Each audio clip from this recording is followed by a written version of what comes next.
What's up guys, this is Desm101. Welcome back to the channel. So this is just a quick follow-up video as promised on the Hyperkin Cadet Bluetooth controller.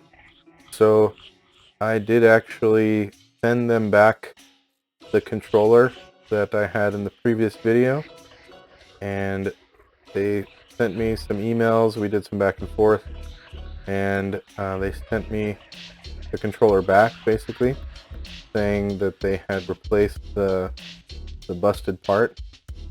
And so what we're going to do now is test it out a little bit.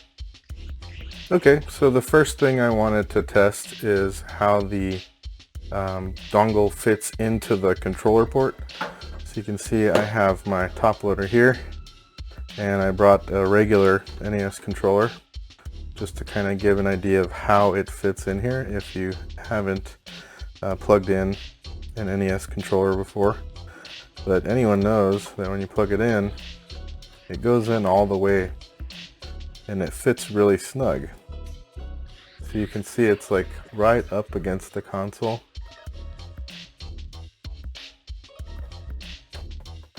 And you can't move it or shake it. It's like really in there well, right? And when you pull it out, it takes a bit of force. But most NES controllers, when you plug them in, even from third parties, usually fit into this very snug and go all the way in. So if we get the dongle that they sent me back, you can get an idea of what it looks like there. So on a regular NES controller, it looks much more thick on the little rings.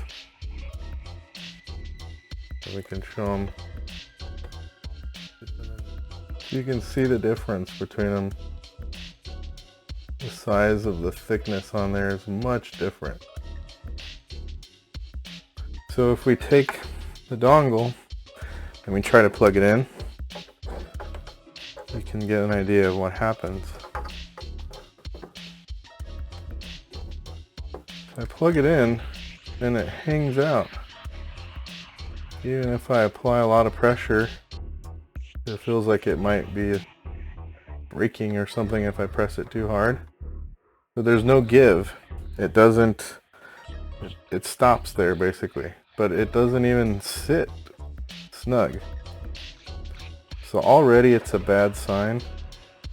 This seems like the exact same dongle that I had before, so I don't think that they actually replaced it. I think that maybe they just tested it on their system or whatever their mold is that they're using,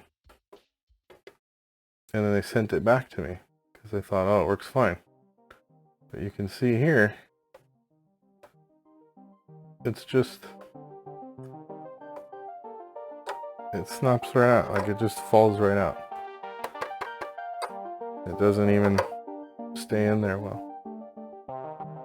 Okay guys, so we're here gonna test it on my impromptu CRT setup really quick. So I have a Hyperkin system on the left set up there, and the top loader on the right. We're gonna test that first. You can see I plugged it in. I'll just go ahead and make sure it's snugly fit into there. Okay, I put quite a bit of force. We're gonna try it out.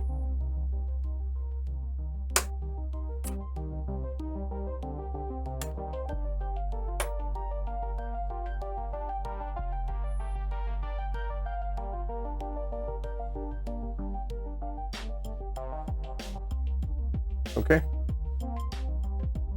So you can see that there's no light turning on the dongle.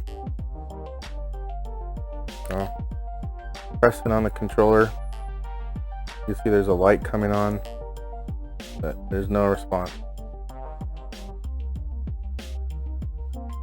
So if I hold it in very forcefully, you can see the light is turning on, flashing.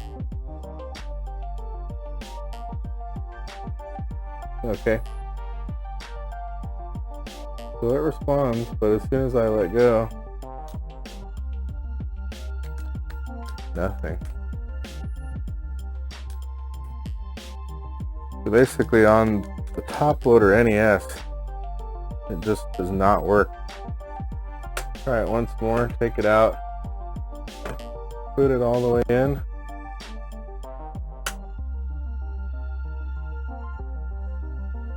Game loads, there's no light.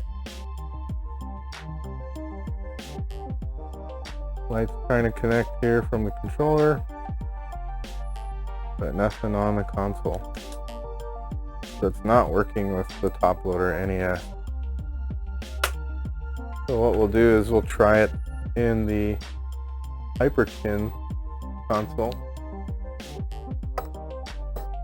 Okay.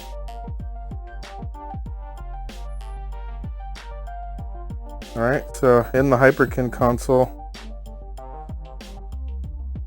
can't see it, but the light is on, it's flashing.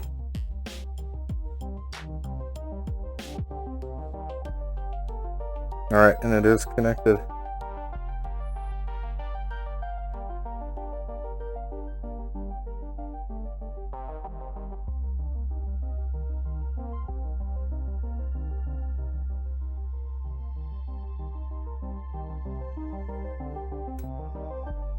So it is working with the Hyperkin. It doesn't fit in there snug, but it is still working.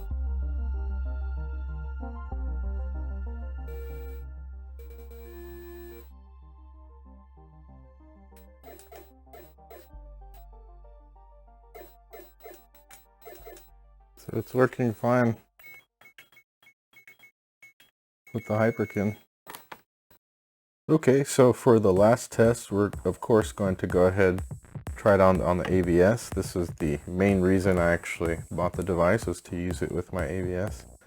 So we'll just try to plug it in here. Doesn't fit very well. Turn on the console. Try to get some response. So the light is coming on the controller, but not on the dongle. I don't know if you can see that there. So it's not able to connect right now to the system. And if I jiggle it around in the slot, in the input, it will make the console crash, strangely enough. So it seems like there's some kind of electrical issue at hand here. So what I'm going to do is just try to reset it in there. I'm going to press it in a bit more forcefully. It doesn't go all the way in. It definitely feels like there's something blocking it. Okay. And that looks like the same issue. So it's lighting up on the pad, but I'm not getting any response on the device. Okay, I'll try once more. Pull it out. Just gonna try to really force it in there. Okay, now there is a light coming on the dongle. So I'm gonna go ahead and try to wake up the controller. Alright, and it's working. So it took me a couple of tries, but I did actually get it to respond.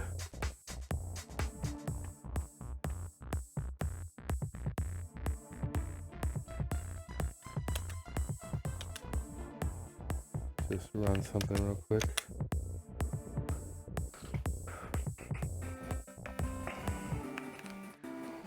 Yep.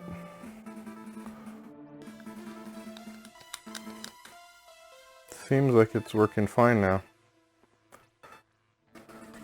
So it took a couple tries and didn't want to work at first, but now it appears to work okay. So it's not in there very snug. It's definitely just kind of sitting in there precariously. Like if you nudged it or tapped the NES in any way, I'm sure it would disconnect. So yeah, what am I gonna say? I think that they probably tested it at Hyperkin and it seemed fine on their devices.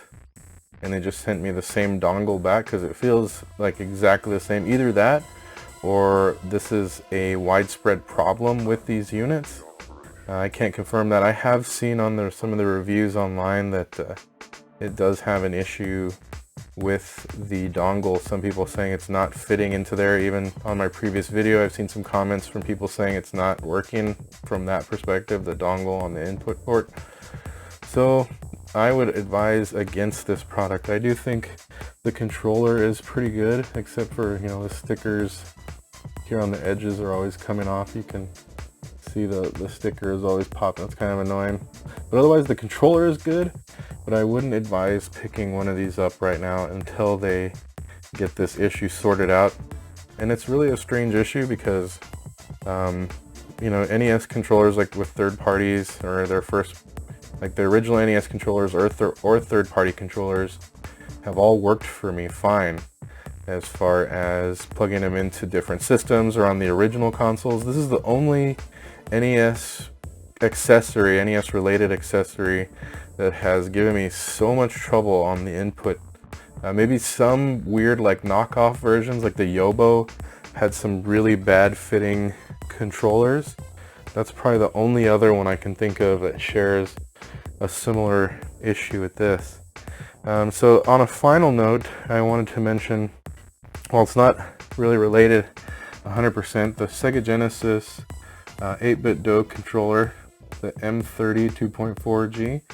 I've been using this with my Sega Genesis, and this has been a great deal. It was about 25 bucks, and I haven't had any issues with it from the controller or from the dongle. It uses a much smaller dongle.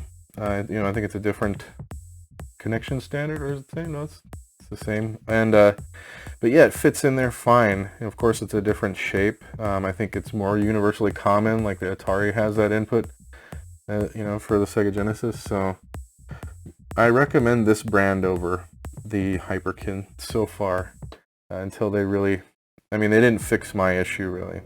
I can use it on my AVS, can't use it on the top loader NES, the original NES console, and it does work with the Hyperkin knockoff NES, the Retron.